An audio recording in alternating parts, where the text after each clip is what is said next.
Jasper here, and today I'm going to teach you how to make ginger cake. Now, ginger cake is my absolute favourite cake, and I always have it on my birthday.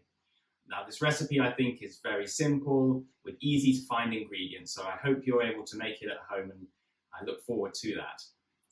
As you probably know, London is shut down at the moment because of the COVID-19 virus, and we're all having to stay at home and do our work and try and find fun things to do.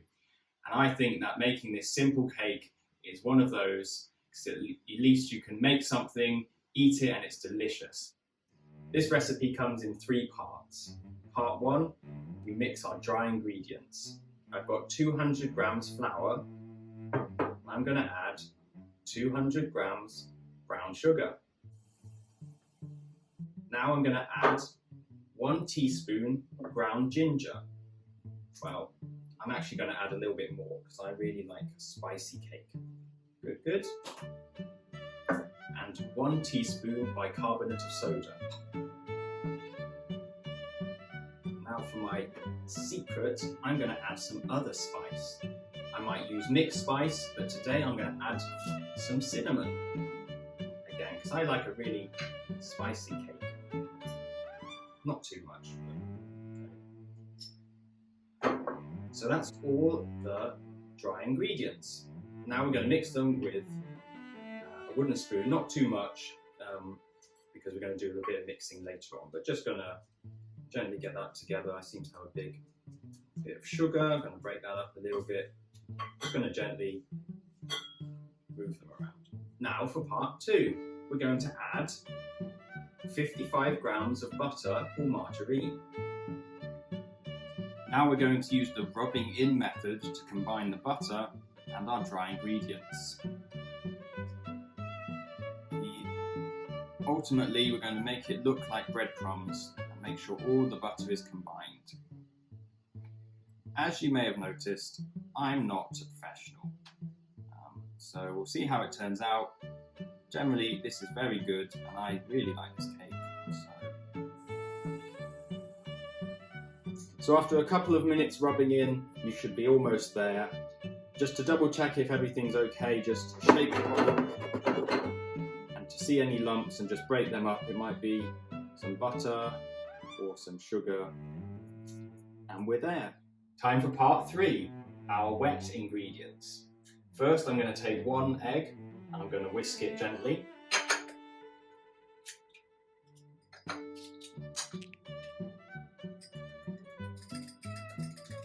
The yolk is mixed with the white. It's all good. And we're going to add that to our dry ingredients.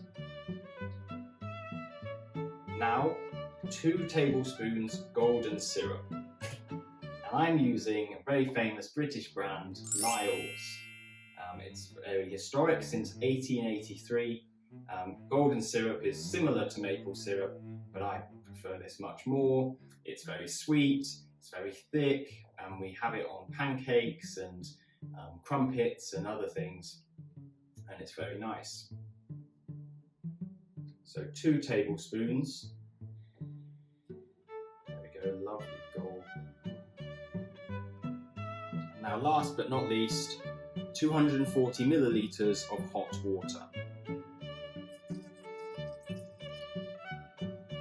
Now we just mix it all together. So as we're mixing, be careful not to do it too much because it will make the cake dry and affect the flour. Okay, so after a minute it should be nicely combined. And so here's what mine looks like. Very good, and it smells great as well. I pour this into a loaf tin, which I've lined with baking paper. Okay, now the mixture's all in the tin and we're ready to put it in the oven at 180 degrees Celsius for 35 to 40 minutes.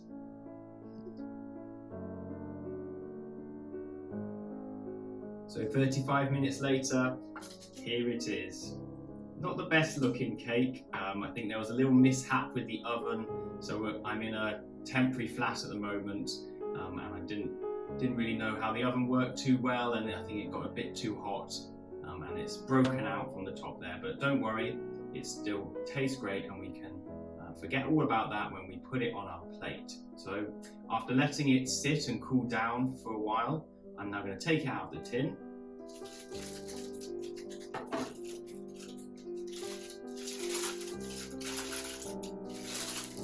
There we go. Let's have a slice. It's a nice texture, contrast, it's soft inside. It's okay, I never like the end. So let's have one from the middle. Very squishy. There we go. Nice big bit. So I prepared some whipped cream to go with my cake. Whipped cream is just double cream and a little bit of sugar, and then with a whisk had a good go at it and given it some air. So let's add that.